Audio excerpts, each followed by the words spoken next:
where you are pursuing knowledge, you are pursuing that particular grace that flows in your life and in your heart.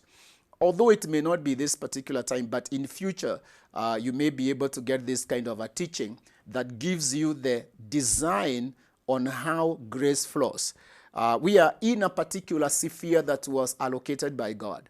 God has organized to be able to a particular system that allows grace to come into that sphere.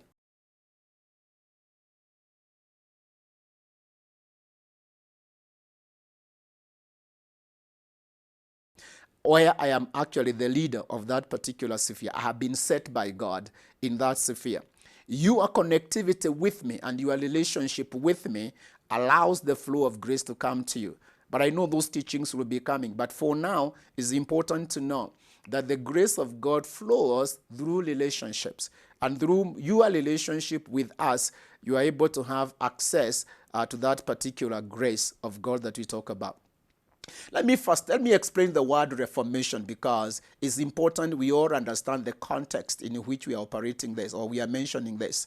Reformation is a process of change with the aim of improving something by removing faults, or let's say enhancing that particular thing, or removing inconsistencies, or removing abuse. And this is what God is doing in our lives today. And this is what he will continue to do until we all come to that perfected human and kingdom community in the mind of God. Because in the mind of God, he has a perfected community.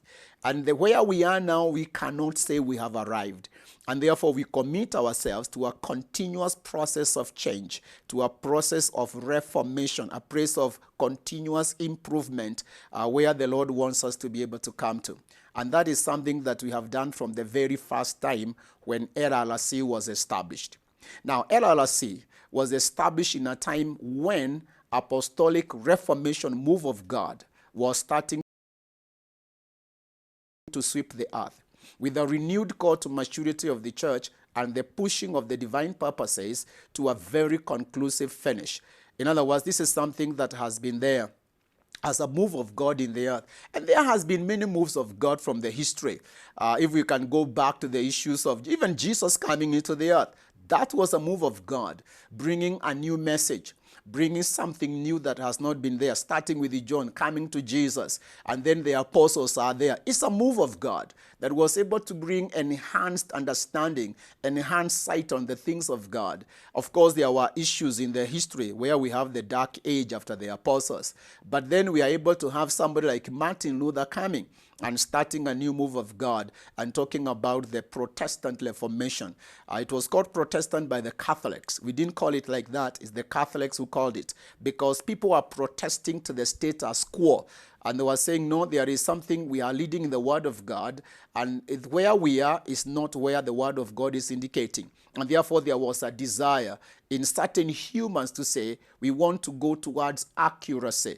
And that is how the move of God is initiated, by thirst and hunger for truth in the lives of certain people. People willing to sacrifice themselves to be able to capture that particular truth. And that is how those moves of God were, coming to the whole issue of the Reformation move by Martin Luther, coming to people like Wesley that have been there, to coming to the issues like Pentecostal move of God. That is a move of God that was there in the 1900, at the beginning of 1900, where we have the Pentecostal move of God led by a man called Seymour.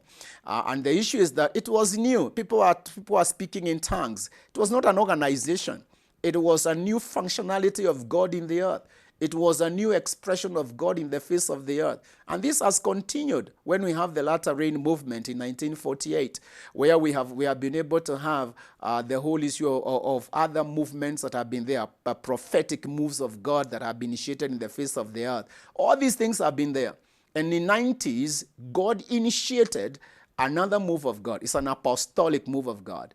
It's activation of the apostles in the face of the earth. And then this apostolic reformation has brought in itself, with it, the whole design of the church, coming from aspects of denominations that have been there to aspects of networking, of the people coming together in a way they can be able to work in a way that God will be able to bring unity, or let's say we will be able to see God in a more united manner than we have done before. The leader of this move of God in the earth is called Dr. Noel Woodruff from the Caribbean. He is an apostle that is being used by God in the proclamation of this apostolic move of God, apostolic reformation move of God. In every move of God, there is a human being that God is using. God doesn't use everybody. He doesn't start with everybody. He starts with a particular person, whether it is Martin Luther, whether it is Wesley, whether it is Seymour, whether it is an individual. The issue is that God will be able to use a particular individual in initiating a move of God.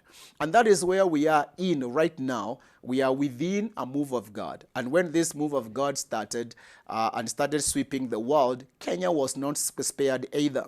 But it came at a time where I just felt in my life, that is back 1997, where I was ministering in Githurai. And the church was doing well. Everything was doing well. Externally, we are doing well. We had 3 services, and people are doing well. Everybody thought I was doing well until God placed a thirst and a hunger that could not be quenched by any message. There is no reading of the